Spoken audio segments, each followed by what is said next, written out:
Today we're going to be looking at the poem A Young Man's Thoughts before June the 16th. I'm going to try my best to make this video as short as possible and get right down to the point, not provide too much context. And I know that you just want to know exactly what the poem is about and get a pretty good analysis in order to prepare you for your test or exam. Alright, at a grade 10 level, you're not meant to, or you're not expected to know too much of the context, but you do need to know the basics of it, which I've written here at the top. So, June the 16th, referring to that date in 1976, iconic moment and day in South African history, where we have the Soweto uprising, Soweto being a suburb inside Johannesburg. And you may be familiar with this iconic photograph, and this refers to an innocent schoolchild who was shot and killed during the uprising by the South African police. Please feel free to go and read up more about that if you haven't already learned about it in history. What was happening was it was secretly arranged that, and as a witness said, about 20,000 high school learners gathered in what was meant to be a peaceful protest against being taught in Afrikaans. And thousands planned to march to Orlando Stadium, where they were going to have a rally to show that they were not happy with being taught in a foreign language to them. It was not their home language, and of course you can understand how difficult it is for those of you who have been taught in a medium that's not your home language. It's very difficult sometimes to understand what is being taught and what the teacher is saying and what's in the books. So they were trying to show the government, of course it was the apartheid government at the time, the National Party in charge, that they weren't prepared to be taught in Afrikaans. But the emphasis on the fact is that it was meant to be peaceful, and that is reflected in the poem as well. Unfortunately, around approximately, we're not 100% sure, I've seen differing figures, but around 23 youths were killed as a result of this protest. Unfortunately, news got out that this protest was going to happen, and the police arrived and savagely and disgracefully started opening fire on these pupils. Many of their parents were unaware of the fact that they were going to go and do this rally, because, as you can imagine, if the parents did know, many of them would have told their child not to go. Alright, so let's have a look at the poem itself. You'll notice that there is no capital letter or no punctuation much anywhere. And we think that may be because we want to show that there's freedom from the oppression, freedom from the rules, and that these youths are resisting the apartheid school system. And so we're not going to use the requirements of grammar and punctuation and things like that to show that we are resisting against the educational medium that we're being taught in. Okay, so tomorrow I travel on a road. So this is written from the perspective of a high school learner, saying that this is the day before June the 15th. Tomorrow I will go and travel on a road. Now, of course, it's a literal road, because they're going to go all the way to Orlando Stadium. So they're going to march there, right? So that we've got the literal sense of traveling on a road, but then we've also got the figurative road to freedom or equality. That's the journey that I'm taking. I'm going to go and take this journey so that I can hopefully fight for what's right and not have to be taught in Afrikaans. I've also put that life is a journey as well. Everything that we encounter, everything that we do in life is a journey, and some are difficult. Some aspects of life are really, really tough. So we've got the literal and the figurative sense going there. We've also got the I, and the I over here, small letter, which is suggesting that the person, the speaker, is quite insignificant actually in the bigger scheme of things. First of all, it's just one person out of 20,000. approximately, and also even those 20,000 are against a much greater force, being the government. And on this road that winds to the top of the hill. So this road winds. Now winds means back and forth, okay? Like not a straight line. So it's treacherous, it's difficult. To the top of the hill, to the top of a hill. If you think about hiking up a mountain or a cliff, it's an arduous task, it's very difficult, so it's going to be strenuous, it's not going to be easy. Now, the hill here is not only a literal hill in the journey that he's taking, physically walking, but my goal, the goal that we have to achieve what we want, is a long way away, and it's very difficult. It's not going to be easy to obtain.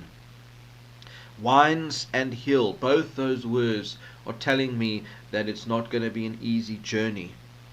I take with me only the sweet memories of my youth. So we've got enjoyment here, one line leading to the next, and all I'm taking with me are the sweet memories of my youth, emphasizing the fact that I'm not taking any weapons with me. I'm not going to be violent, right?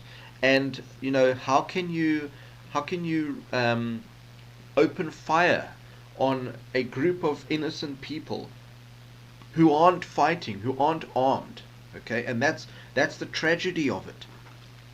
So all I'm taking with me is the sweet memories of my youth, the things that have happened to me up until this point in my youth. And again, the emphasis on the word youth, meaning that I'm young, I haven't had much of a life yet. So for those who died, their life was cut short, unjustly so. And also, I'm a youth, I shouldn't be punished this way. I shouldn't have to live under such oppressive rules and ways of living. It's wrong. Children are meant to be children, innocent and free and playful, etc. My heart aches for my mother, okay, because he hasn't told his mother that he's going, right? Many of the parents, as I said, didn't know. So that aspect is, I feel sorry for my mother because I haven't told her what I'm going to go and do, right? But also, he realizes that should he die, his mother will not have her son anymore, and he feels sorry for her, and rightfully so. He knows that it will bring her great grief if he doesn't return. My heart aches for my mother and for Friday nights with friends around a table with a broad belch of beer. So this whole sentence starts here. My heart aches for what? My mother and for Friday nights with friends. So I'm longing for a time when all I had to do was on a Friday night after school and that, go and hang out with my friends, and we'd go and sit there at the table and we'd just have some drinks, right? I'm not quite sure how old he is, but anyway, okay, moving on past that, the emphasis is on the simplicity of life here, right? And we've got that alliteration going there as well, probably emphasizing how simple it was and how it should be. And I'm going to miss that, either because I'm now having to go and fight for things like being instructed in my home language, and also in case I die, I won't be able to do this anymore. Sitting around a table with broad belch of beer, belch obviously being onomatopoeia there, another sound device going with the alliteration. I ask only for a sad song sung by a woman with down to it. So there's that I again, showing that I'm pretty insignificant in the bigger scheme of things. But all I'm asking for is for a sad song. So should I die, all I want is to be at a funeral, probably, so that there's a funeral for me, and that there's a sad song sung, right, in recognition of me and maybe all the others who have passed away, who were wrongfully killed during this protest.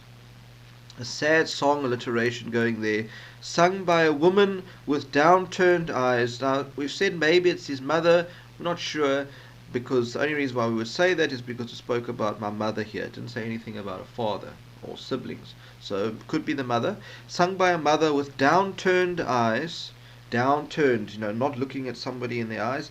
Downturned, why? Because she's trying to hide her grief. When you're really sad, you don't want to look people in the eye. You're embarrassed. That's why people often put their head in their hands when they cry. They don't want to show that they are crying or upset. Or you could say that that woman has downturned eyes because that was the norm when you had to bow down almost to the oppressor, which in this case was the National Party, the apartheid government. It was yes sir, no sir kind of thing. So you had to be submissive there. And strummed by an old man with a broken brow. Now we've got here that it could be a metaphorical guitar of sadness and shock. In other words, it's just the fact that the whole community is saddened, and in shock of what has happened. Or it could be that the song that is being sung is literally by a woman, and then also that old man who is strumming a guitar. Alright? And this old man has a broken brow. You can imagine the scene if we're at this funeral. Everybody's upset, people are crying. It's a very somber, depressive scene. And so we've got this old man here with a broken brow. Now, your brow is your forehead, and it's broken because it's all wrinkled, and it's maybe puckering because the man is sad and depressed and mourning the loss of this young man. His spirit is broken. These young children went to go and fight for what they thought was right, and they literally got shot down. So you can imagine the man having a broken brow. And then the last two lines here, he says, "Oh, sing my sad song, sing for me." Okay. So again, we've got the sad song here being sung probably at the funeral, and just the idea of what we went to go and do failed. Sing my sad song, because that's all I ask for. Sing for me. Think of me. Remember me. Mourn my loss. Why? Because for my sunset is drenched with red. Sunset being a euphemism, figure of speech, for death. Okay. Because at the end of that day, tomorrow, June the 16th, I will be dead. So it's almost as if the speaker is saying, I've got a good feeling that I'm going to die. Alright? So he knows. Is drenched with red. My sunset is red.